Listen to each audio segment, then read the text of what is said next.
what I wanted to talk about in this webinar is not just one topic, but just several things I wanted to bring up.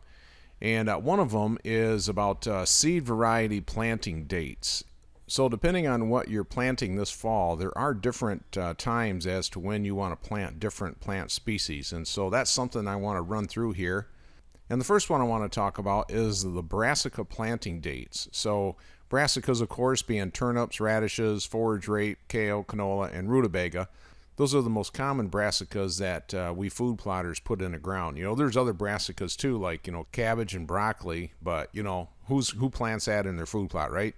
So what I wanted to illustrate here is just some general planting dates as to when you ought to be planting your brassicas. So I divided the country up into thirds from north to south, and it's not like this is set in stone, and it's not like if you plant outside these dates in your area that you're doing it wrong.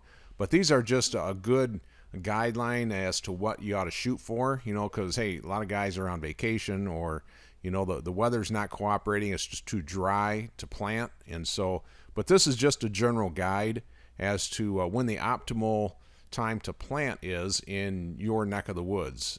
So you can see here John Comp with his monster brassicas, and most of John is up in Menominee, Michigan, which is up in the Upper Peninsula. He's right on the Michigan-Wisconsin border, just about 45 minutes north of Green Bay. Now, when planting brassicas, there's two things that you can keep in mind that will really help you to grow some bigger brassicas and really decrease your chance on food plot failure. And that is to plant the seeds at the recommended rate, because brassicas do not like competition amongst themselves. This is a food plot here that I had planted a few years ago, and you can see that there's a lot of spacing between the brassicas, and so this is going to allow them to grow and not out-compete each other. Now, you could plant other plants in here, like rye and oats and that type of thing, but that doesn't serve as a competition to the brassicas as brassicas are to each other. But you can see here, it was early season, and the deer in this area really loved the brassicas. We had nowhere near a frost, and they were already hammering them. And you can see the exclusion cage right here, how tall the brassicas would be. So, a lot of biomass. I got a little bit of purple leaves going on over here, which means it's kind of low on nutrition, and that's because it was in pretty sandy soil. But, in this little plot, it was kind of a test plot. Just really wanted to see if I could grow brassicas in a sandy food plot. And, it worked okay. I didn't get bulbs near as big as what John's was. But, because I put on the correct fertilizer and I got the pH right and I didn't plant it too heavy or too thick, one of the mistakes I think that some landowners make is they try and plant brassicas in a food plot that's just too small. And, the deer are going to overpower it way too quick. If you're in a high deer population area and you've got small food plots, brassicas is probably not your best choice for producing the most tons of food per acre, because they're not very browse resistant. They nip the tops off, and then the bulbs don't grow, and then the whole point of brassicas is kind of out the window. So now this is a food plot of a client I visited several months ago, and this was the pictures that he took of his food plot last year. But you can see here that there's almost no spacing between these brassicas. I mean, it's almost a solid green carpet on the ground. So, quite a bit of difference between the open ground that you see here, because this here was planted at the recommended rate, whereas, the client, he noticed that he was putting it on a little bit too heavy. Something malfunctioned on his spreader, and all of a sudden he looked and the brassica seeds were almost all gone, and so it was coming out way too fast and he didn't realize it. So anyway, you can see here though that the other thing about having it planted too heavy is there's just not enough nutrition to go around, and we got a lot of yellowing leaves and purple leaves here. So that's a sure sign of a lack of nutrition. You can barely see right here, there's a trail camera on this real little tree. That trail camera right here prevented deer from browsing on these brassicas right near the camera. You can literally see the green line, the browse line. I mean, they browsed about up to here, and they would not get any closer to this tree.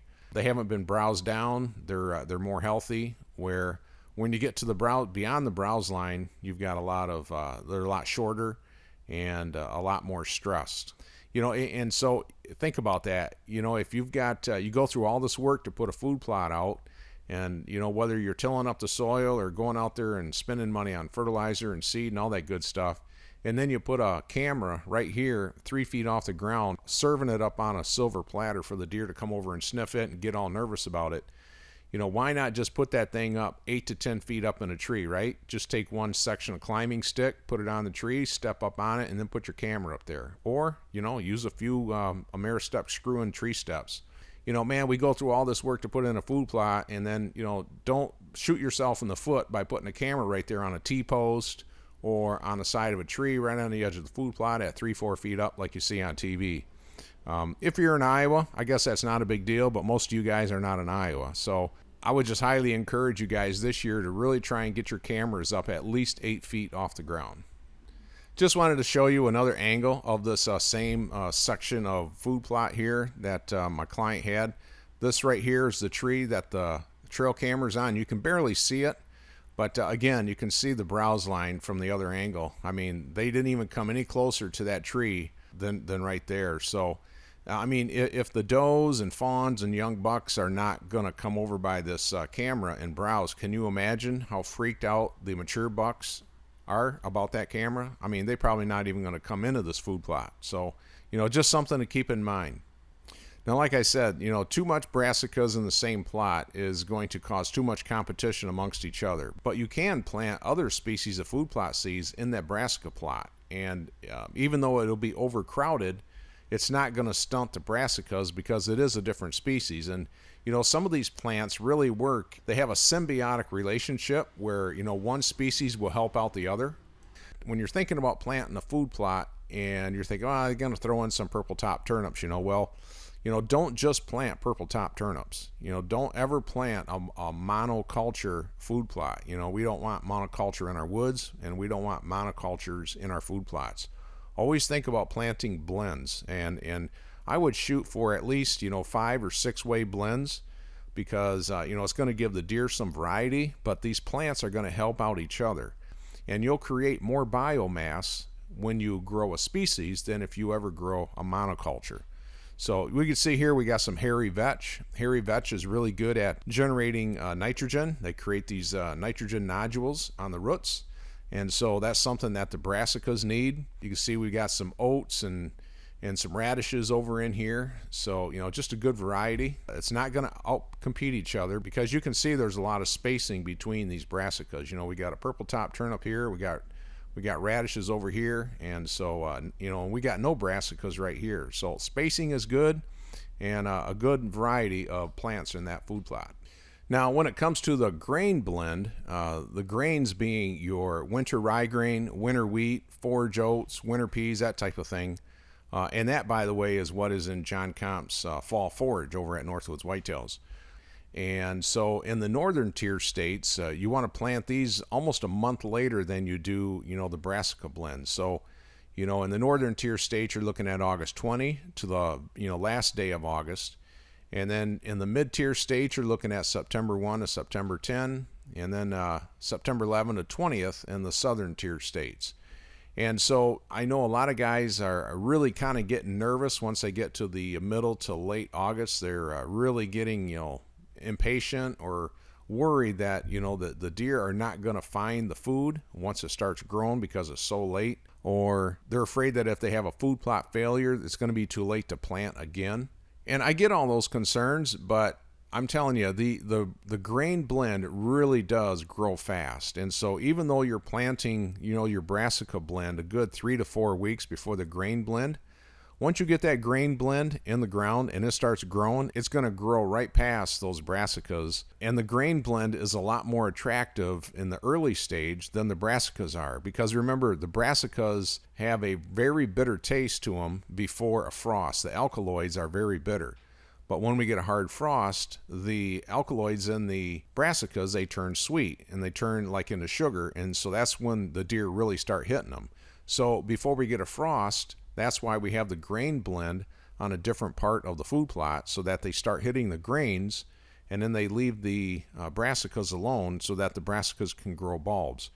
And some of the most attractive plants in that grain blend is the oats and the peas. I mean, that's like ice cream, and even the rye grain. That's very attractive too when it's nice and young. But the problem is you don't want to plant this too early. And I've seen some guys on social media post the fact that they've already planted their grain blend already for this fall. The problem with that is if you get it in the ground too early, is it's going to be too mature, it's going to get too stemmy, and some of those like the oats and peas might even go to seed, by the time we get to the opener of bow season. Well, generally by the beginning of bow season, you want young, tender plants that are actively growing. You don't want plants in your food plot that are already gone to seed, right? Because then deer might visit your neighbor's property because maybe their grains are a lot more tender and growing. So here's an example of oats that have matured in 7 weeks. Look at all these oat seeds, and we got the buckwheat is blooming. This is only 7 weeks, so if you figure out we've got from August 1st to October 1st, we've got 8 or 9 weeks, 8.5 weeks, something like that. It's going to be this stuff is going to go to seed, and at this point, these plants aren't as attractive anymore. So don't get too worried, that the deer aren't going to find the food. The deer know everything that's going on the property. And so when it comes to planting blends, there are some species that actually produce nitrogen, and those are the legumes. Plants like alfalfa, bird's foot trefoil, clover, hairy vetch, peas, soybeans, and sun hemp. And so these all produce nodules on their roots. And so you can see these right here. After the plant has taken up the amount of nitrogen that it needs itself, then it starts to produce these nitrogen nodules on its roots, and they're real easy to see. And so this is why we like to throw some radishes in our grain blend, because they really benefit real well from the peas that produce nitrogen. And the radishes can actually store the nitrogen and other nutrients in its big tuber. It's like a storage tank, and it just holds it there in the soil for the next planting, which if you do the 3-strip method, after the grain blend, the next year will be brassicas. And so then you'll have all that nitrogen stored in these tubers that are in the ground, and then the brassicas are going to be able to utilize that and take that up again the next year. So that's one reason why we don't like to mix our grains and brassicas together. We like to split them up, doing a 3-strip method, because there's just more benefit to splitting them up than to putting them together. And so, this is a famous picture of Dave Brandt in central Ohio. And, he really learned that when he planted peas with his radishes, wow, his radishes really got a lot bigger. And that was because of the nitrogen available to it by way of the peas. And you can see he's got a pretty good blend out here. He's got a lot of different varieties of seeds. You look right here, you see this little brown hint right here. This is, a weed. He's got another weed right back in over here. And so big deal, right? I mean, look at these radish tubers that he's growing. It's just pretty incredible. And so in one of Dave's seminars, he was talking about how 200 years ago, Ohio's soil had a 4 to 6% of organic matter. But today, it only averages 1.5 to 2%. And that's a direct result of declaring war on soil with plows and discs and tillers and all that. And also because of synthetic inputs, fertilizer and that type of thing. And so that's one of the big reasons why Lake Erie has such a big problem with algae blooms in it, because of all the runoff. And he said the average Ohio farm loses 5 tons of topsoil per year to erosion due to disking and tilling. And so if you think about that, how in the world can they build or maintain organic matter when they got so much erosion and runoff that's going into the ditches and the streams and the creeks and the rivers, and then eventually all out into the lake? There's a lot of phosphorus out there, a lot of fertilizer, and a lot of manure, and so it's no wonder they got this big algae bloom out there in Lake Erie. So on the flip side, Dave is working with nature. Dave's farm only loses 100 pounds of topsoil a year, and that's because he's always got something growing. He's always got the soil covered, and you can see here he's got radishes, hairy vetch in here. This is probably rye. And so he plants that stuff just before he harvests the corn or just after he harvests the corn. And so as soon as the corn is gone, by the time it's off the field, he's already got green stuff growing. And so, this ground is not going to be bare. It's going to suppress weeds. He's not going to have a huge weed problem next spring. And because he's got green growing stuff on here, he's got a good root base so that in the spring he can get his equipment in here and plant right into it with his equipment much earlier than his neighbors can, who do conventional tilling and just have a mud hole because they got bare dirt out in their fields, right? So lots of benefits to doing that. And so Dave was saying that his blends produce 5 to 6 times more biomass than any single species planting. So in other words, if you were planting one single species, that species is actually going to grow more biomass if it's planted with other species, because it has a symbiotic relationship with some of these other plants, and they can actually thrive much better when they grow together. One of Dave and Gabe Brown's famous sayings in their seminars is the fact that when you start no-tilling, you minimize carbon loss, and when you plant multi-species cover crops, you maximize carbon input. And so if you can do both of those things, man, you are really turning the corner and heading in the opposite direction toward building your organic matter and nutrients in the soil, which is going to allow you to put in less fertilizer. The crops are going to taste better because it's not using synthetic fertilizers. So Dave Brandt hasn't put fertilizer on his fields in I don't know how many years, while his neighbors that do conventional tilling are putting on nitrogen every single year. And Dave is outproducing the county average in corn of bushels per acre, even without putting any nitrogen on his corn. I think he threw a number out one time. I believe he was producing somewhere around 200 bushel corn, and the county average for conventional tillers was like 175 bushel corn. So think about the cost savings that Dave is realizing by not adding fertilizer, by not running his diesel tractors over the field 3-4 times during the year. And the neighbors are killing themselves, and they're actually getting less corn for it, right? So, and I'll bet you Dave's corn probably tastes much better than his neighbor's corn do as well, and it's a lot more nutritious because it's working with nature. It's all more natural rather than all the synthetic stuff. Another interesting tidbit that Dave threw out in one of his seminars was that he averages 25 to 30 earthworms per shovelful. That is an amazing amount of earthworms. And the other thing he said is that worms will turn over 7 inches of topsoil every 5 years. So he says, man, why are we killing ourselves to turn over our soil? Why don't we just let the worms do it, right? 7 inches of topsoil every 5 years. That is a lot. And you can see right here, look at all the pore space in this profile. You obviously have the worm channel. You've got little root channels, but you have all these little aggregate holes in here. So this stuff is like black cottage cheese. It's pretty amazing. A lot of pore space, a lot of room for rainwater to collect in here. It's like a big, huge porous sponge, and you take that versus a tilled field. So here we got no-till that hasn't been plowed in 30 years, and look at all that pore space, all the root channels, and all that area where water can just flow right down and sink in here and get stored for during drought periods. Versus you get this tilled field.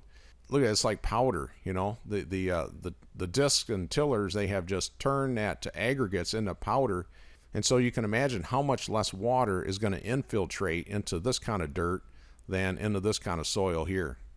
Now, speaking of rainfall, I know some of you guys are not resident landowners, right? So your property is like 3, 4, 5 hours away from where you live. And during the food plot season, boy, it's really nice to know how much rain your food plot got, even though you're nowhere near it. So what I do is I go to this site, which is a National Oceanic and Atmospheric Administration. And I'll give you a link to this site, and I'll put it below this video. So you can just go down there and click on it. Maybe you might want to save it and put it in your favorites or something like that if this is something that is going to be of any interest to you. But once you click on the link and you get to this page here, you want to go to the surface maps, which is the left-hand tab. Go down here to radar, and then it'll take you to the map of the United States. So search for a location. I don't worry about that. I just get rid of that little box there, because I'll just put my location like right in the middle of the map, and then I'll go over here to the top right corner and I'll hit the little plus sign to zoom in. So, maybe I'll go one more time. That's about all I need. So if I do my my home of Grand Rapids area, let's say, then right now this is the current radar map. And if we go over here to the left side, let's say I wanted to find out how much rain did we get yesterday, or I can go back. I can go back 3 years. I can go back 10 years if I wanted to. I can go back to a specific time, and you can check it out for yourself if you know exactly what day and time you had rain in a certain area. You can just verify it with this right here. So pretty cool. But anyway, I'm going to go back in time, and I'm going to put it at let's put it at 1400 there, 1400 hours. And now I'll set it, I'll update the map to this time. So I don't want to click this one because this sets it to the current time, which is right now. And that's what I know what it looks like right now. So I want to go update the map to this particular time. So I'll hit the little blue button, and it automatically updates it that quick. So what I can do is I can move in 5-minute increments. And so if I want to go ahead 5 minutes, I can just click this button. If I want to go back 5 minutes, I just click this one. So we're just going to go ahead. I'm just going to, every time you click it with a mouse, it's going to move the map, and you can see it's moving across the page here. And so it'll show you exactly whether or not you got rain or not. And if you want to even zoom in a little bit more to give you a little bit more detail, because maybe the system went right by your property and you're not quite sure if your particular food plot got rained on, right? Because it's that close. So you can really zoom in, and then just click the little 5-minute increment, and it'll keep right on going by. So I think that was pretty cool. So I mean, we can go way back in time. We can go back. So if we go back to August, it's 2017. Let's pick August 1st. So then it drops it into the box. Come down here, hit the update map button, and that's what we got. So we're going to zoom out here, and it doesn't look like any rain. So if we maybe move ahead another day, see what happens. No rain again. Must have been a dry spell, huh, guys? Update the map. Oh, there's some rain right up here. So anyway, pretty cool. You can go back pretty much any date, basically see how much rain your food plot got. So now here's another historical map that I found to be pretty helpful in my line of work. What this is a site called windhistory.com, and I'll provide a link to this one as well below this video. So the reason I like this site here is because it tells me what wind directions are most prevalent during the hunting season. So all these blue dots represents an airport around the country. And so let's say I'm going to be over in let's say Fort Wayne. So what I'm going to do is I'll put Fort Wayne about somewhere in the middle. I'll come up over here to the left side, and I'll zoom in. I think you can just probably click on the airport too. So now I can see that this is Fort Wayne.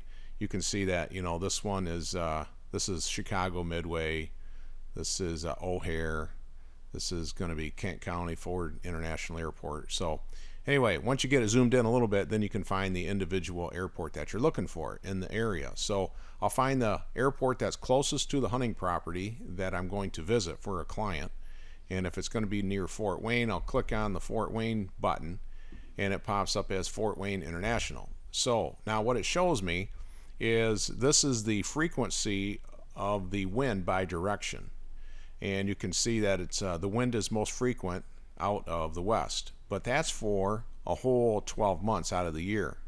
So what I want to do though is I want to know what is the most frequent wind or the prevailing wind in October. So each one of these letters represents the a month out of the year, and I want October and November. So now it's only looking at those 2 months, and you can see how it's changed. During the hunting season, the wind is out of the southwest most of the time, or not most of the time, but out of all the directions, it's out of the southwest more than any other direction, pretty close to the west. But you can see here that we still do get some east winds. So we get northeast, east northeast, east northeast, and so you start adding all these up. Well, shoot, the wind's coming out of an easterly direction about I don't know, throw a number out there, maybe 35% of the time, and 65% of the time it's coming out of some sort of a westerly direction. So, this is just something that I like to show landowners, because a lot of landowners that I run into try to set up their tree stands and blinds and whatnot on the east side of the food plot or east side of wherever they want to hunt, because they figure the wind is always coming out of the west, northwest, or southwest. But in actuality, there's coming out of the east a lot more often than what they think. And 11% of the time, the wind is calm. So anyway, I thought that was kind of interesting.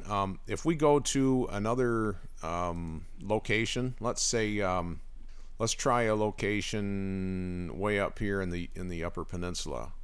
So this would be, we'll go back to October and November, and you can see this one is most of the time it's out of the northwest. Let's try another one. Let's try this one over here in northern Pennsylvania. And if we go to, so that's all 12 months. And if we go to October, November, it didn't change too much. But you can see how it comes out of the south-southeast at a fairly regular clip. I mean, almost as much as it does out of the west, northwest. So kind of interesting. And every place around the country is different. And so if this is something that you're interested in as to, what kind of wind directions happen on your property during the months of October and November, then just go to this site here, windhistory.com, and I'll provide a link to that underneath this video as well.